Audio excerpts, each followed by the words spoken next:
Hello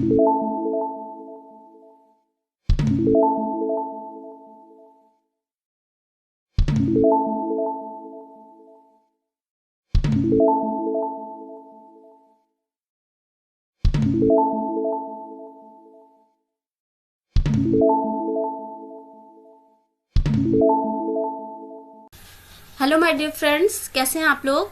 I hope सब अच्छे से होंगे। तो आज हम पढ़ने जा रहे हैं फ्लो चार्ट।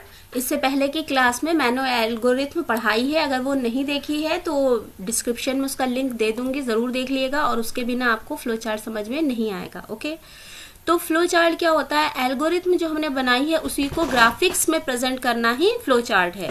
तो यहाँ पर हर काम करने के लिए कुछ शेप्स होते हैं, उनका यूज हम करते हैं। जैसे कि यहाँ पर लिखा हुआ है, graphical representation of an algorithm is called flow chart.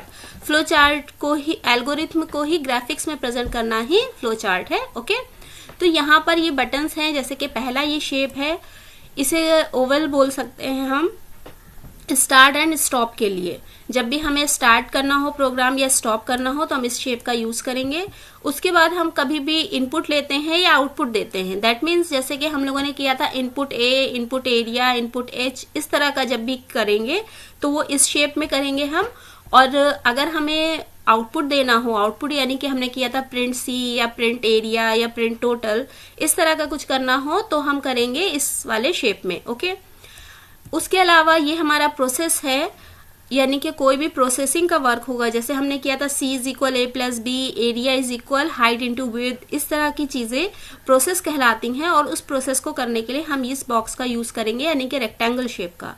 उसके अलावा ये लूप्स के लिए है। जब हम लूप्स का यूज करेंगे तो हम कनेक्टर यूज करेंगे, उसमें ये सर्किल होते हैं।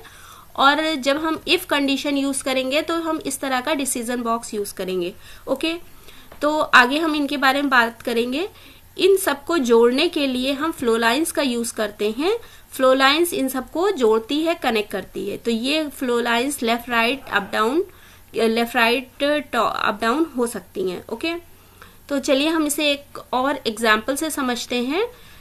तो हेलो फ्रेंड्स, मैं हूं उस्मा, आपकी कंप्यूटर ट्रेनर, और आप देख रहे हैं CKC, that is computer knowledge centre where your dreams come true.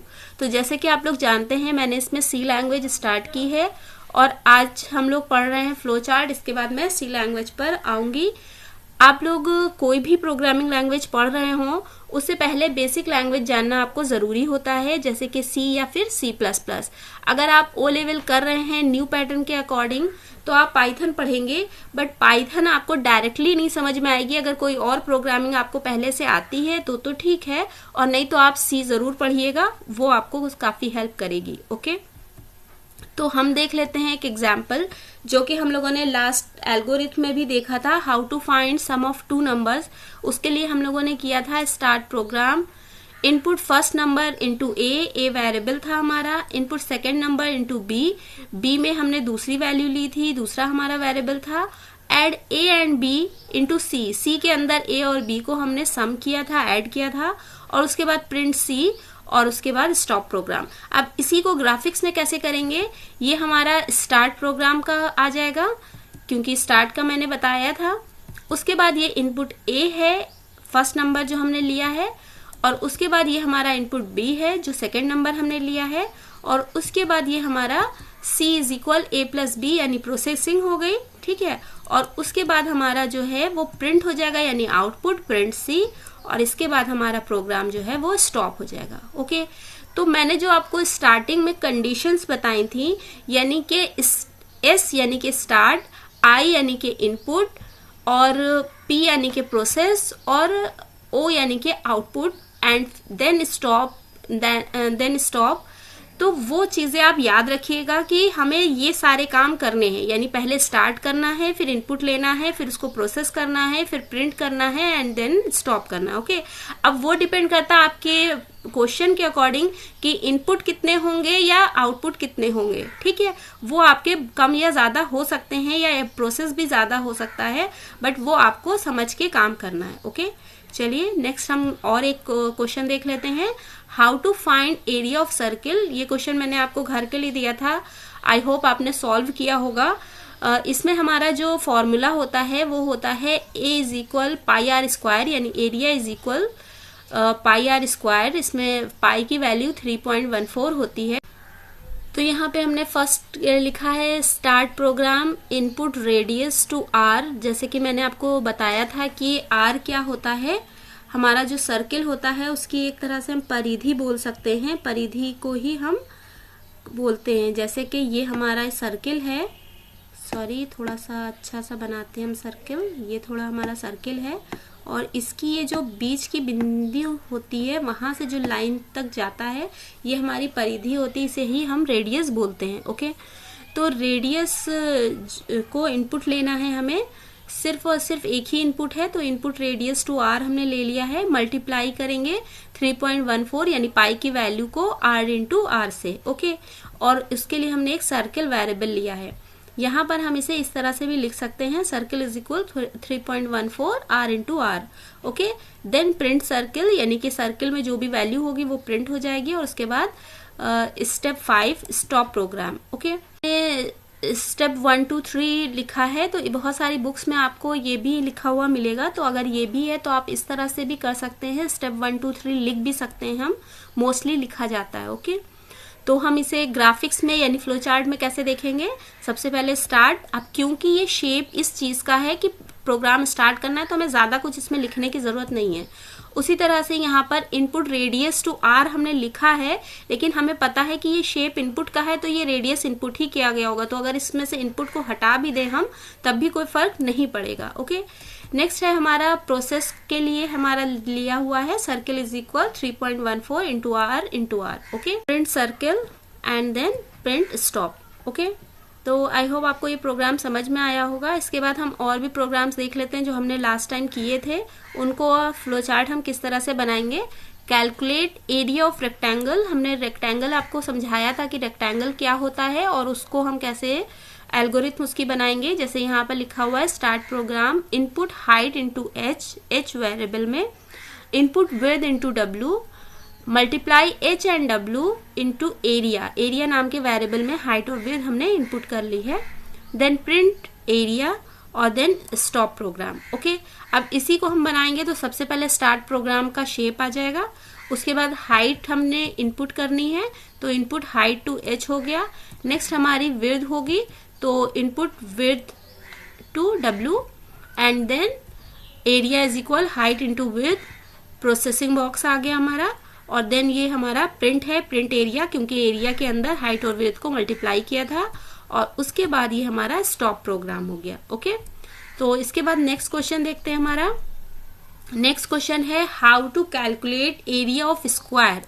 Area of square हम लोगों ने निकाला था, उसकी एल्गोरिथम ये थी।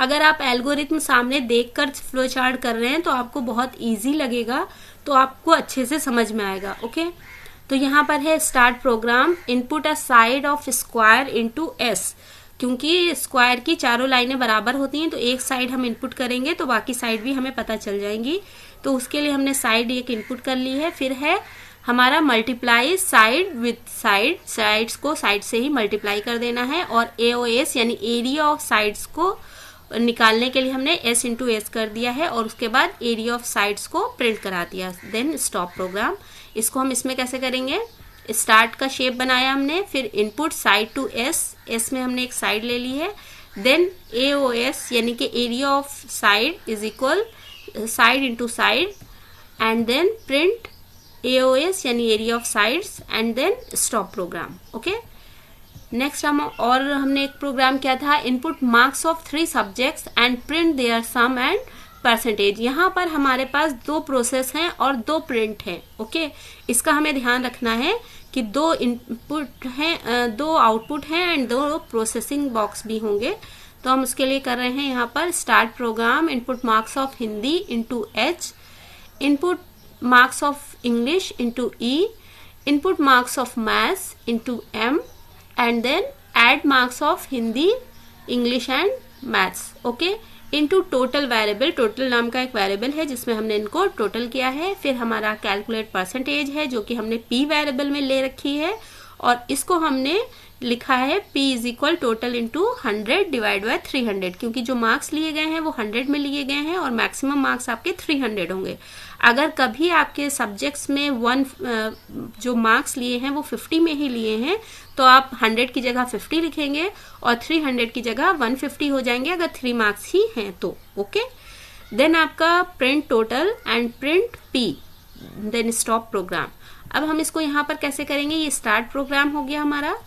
हिंदी टू h, यहाँ पर देखिए हमने इनपुट नहीं लिखा है, तो इनपुट लिखना मस्ट नहीं है क्योंकि बॉक्स जो है वो इनपुट का ही है, दैट मीन्स ये इनपुट है। ओके, देन हमारा है English to e, maths to m, and then total is equal Hindi plus English plus math. Okay, and then percentage निकालने के लिए हमने वही फॉर्मूला लिखा हुआ है हमारा टोटल का। नेक्स्ट है हमारा प्रिंट टोटल, क्योंकि हमारे दो आउटपुट हैं, print total and print percentage, तो हमने दोनों को प्रिंट कर दिया and then stop program. Okay, I hope students ये सब आपको समझ में आया होगा। कोई भी दिक्कत आए तो प्लीज़ कमेंट करिएगा, और मैं नेक्स्ट क्लास में बहुत जल्दी शुरू करूँगी सी लैंग्वेज, तो तब तक के लिए वेट करिए और वीडियो को लाइक कमेंट करना मत भूलिएगा। Thank you.